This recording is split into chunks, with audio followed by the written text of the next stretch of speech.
BJP नेत्री कंगना रनौत के एक बयान ने देश की सियासत में भूचाल ला दिया है। उनके इस बयान ने देश को उबाल करके रख दिया है और विपक्ष लगातार बीजेपी पर निशाना साध रहा है। कंगना रनौत के इस बयान पर बीजेपी ने भी पल्ला झाड़ दिया है और तगड़ी चेतावनी दे दी है। आपको बता दें कि हिमाचल की मंडी लोकसभा सीट से बीजेपी सांसद कंगना रनौत ने हाल ही में एक इंटरव्यू के दौरान कहा कि अगर हमारा शीर्ष नेतृत्व मजबूत नहीं रहता तो किसान आंदोलन के दौरान पंजाब को भी बांग्लादेश बना दिया जाता। उन्होंने किसान आंदोलन पर सवाल उठाते हुए कहा कि आंदोलन के नाम पर उपद्रवी हिंसा फैला रहे थे और प्रदर्शन स्थल पर रेप और हत्याएं हो रही थी। कंगना रनौत के इस बयान पर विपक्ष लगातार हमलावर है। कांग्रेस ने कंगना पर एनएसए के तहत एक्शन लिए जाने की मांग की है। वहीं अब बीजेपी ने भी कंगना के इस बयान से किनारा करते हुए कहा कि ये उनका निजी बयान है और पार्टी का इससे कोई लेना देना नहीं है। भाजपा ने बयान जारी करते हुए कहा कि बीजेपी सांसद कंगना रनौत ने किसान आंदोलन के संदर्भ में जो बयान दिया है वह पार्टी की राय नहीं है। कंगना रनौत के बयान से बीजेपी असहमत है।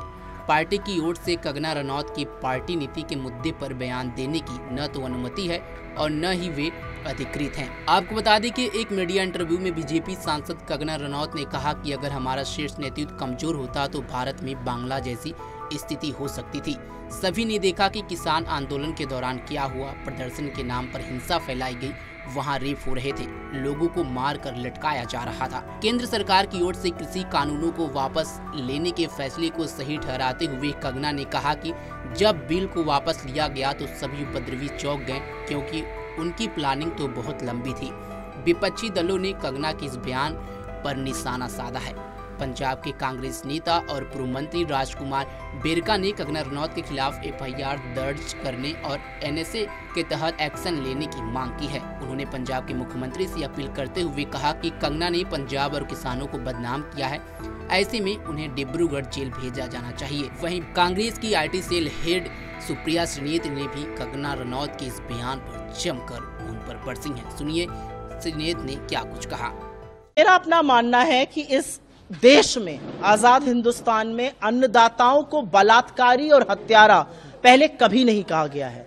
ये बीजेपी की सांसद हैं, नेतृत्व की बहुत चुनी हुई हैं और उन्होंने इन शब्दों का प्रयोग किया है। भारतीय जनता पार्टी ये कह के पलड़ा बिल्कुल नहीं झाड़ सकती है कि ये हमारा मत नहीं है, ये उनका वक्तव्य है। अगर कोई आपकी पार्टी में ऐसी कुत्सित मानसिकता का व्यक्ति है तो उसको निकाल बाहर करिए। ये मैं कभी होता है मैं हृदय से नहीं माफ कर पाऊंगा, ये हमारा वक्तव्य नहीं, ये नहीं चलेगा। या तो निकाल बाहर करिए, उनसे हाथ जोड़ के माफी मंगवाइए देश के किसानों पे, और दूसरा आप खुद माफी मांगिए। ये तो किसानों को बलात्कारी और हत्यारा कहने का मामला है। दूसरा मामला जो है, जब वो कहती हैं कि अमेरिका और चीन इस देश में अस्थिरता फैला रहे हैं, ये बहुत बड़ी बात है। क्या हमारे देश में विदेशी ताकतें डिस्टर्बेंस कर रही हैं, अस्थिरता फैला रही हैं, यहां पर शांति भंग कर रही हैं? ये बड़ा बयान है और इस पर कोई स्पष्टीकरण नहीं है। क्या इस देश के विदेश मंत्रालय को और गृह मंत्रालय को इस पर स्पष्टीकरण नहीं देना चाहिए? ये कैसे संभव है? हम कैसे चुप रह सकते हैं? सत्तारूढ़ दल की एक सांसद ये आरोप लगा रही है और सरकार को साफ सूंघा हुआ है। मैम, बीजेपी मंत्रियों का जिक्र करते हुए उन्होंने 2 बयान दिए हैं, अलग अलग बयान। एक योगी आदित्यनाथ कहते हैं कि बटेंगे तो कटेंगे, साथ रहेंगे तो नेक रहेंगे। ये कितनी बड़ी विडंबना है, ये कितनी बड़ी विडंबना है कि जो पार्टी अपनी विज्ञप्ति में लिखती है सबका साथ, सबका विश्वास, सबका विकास जैसे खोखले शब्द, उनके एक मंत्री, एक मुख्यमंत्री कृष्ण जन्माष्टमी के दिन भगवान श्री कृष्ण की जन्मभूमि, जो प्रेम का स्वरूप है, जो समर्पण का स्वरूप है, जो ज्ञान का स्वरूप है, उनकी जन्मभूमि पर खड़े होकर इतनी नफरती बातें करते हैं।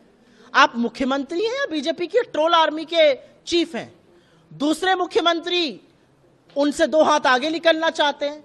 आप दोनों लोग जो न्यायपालिका को ताला लगाने के काम कर रहे हैं अपने अपने बुलडोजरों से, ये काम अपराधी करते हैं। मुख्यमंत्रियों को ये शोभा नहीं देता है। मुख्यमंत्री संविधान की शपथ लेता है, न्याय और कानून में विश्वास रखता है। ये बीजेपी की सोच है। बीजेपी में होड़ लगी हुई है, कौन कितना ज्यादा नफरती बन सकता है। लेकिन नफरत का जवाब इस देश ने 2024 में दे दिया है और उस पर जो रिटर्न है ना, वो कम होता जा रहा है। पता नहीं कब बीजेपी ये समझेगी। वहीं आपको बता दें कि पंजाब के बीजेपी नेता हरजीत सिंह ग्रेवाल ने इसे कंगना का निजी बयान बताया है। उन्होंने कहा किसानों पर बोलना कंगना का विभाग नहीं है, यह कंगना का निजी बयान है। यह मोदी और भाजपा किसान हितैषी हैं। कंगना को इस तरह का बयान नहीं देना चाहिए, उन्हें ऐसे बयानों से दूरी बनानी चाहिए। रिपोर्ट्स के अनुसार बीजेपी नेताओं ने कंगना के इस बयान के खिलाफ शीर्ष नेतृत्व से शिकायत भी की है। ये पहला मौका नहीं है जब कंगना रनौत ने इस तरह का बयान दिया है। इसके पहले उन्होंने राहुल गांधी को ड्रग्स लेने वाला नेता बताया था और कहा था कि राहुल गांधी जिस तरह से सदन में बोलते हैं वह कोई न कोई ड्रग्स लेकर के आते हैं और वह ड्रग्स एडिक्ट हैं, उनकी जांच होनी चाहिए। तो वहीं अब बीजेपी कंगना रनौत के इस बयान से काफी नाराज है, उन्होंने चेतावनी दे दी है। इस खबर पर आपकी क्या राय है कमेंट बॉक्स में जरूर बताएं। तमाम खबरों के लिए जुड़े रहिए हमारे साथ और देखते रहे पंजाब केसरी.com। धन्यवाद।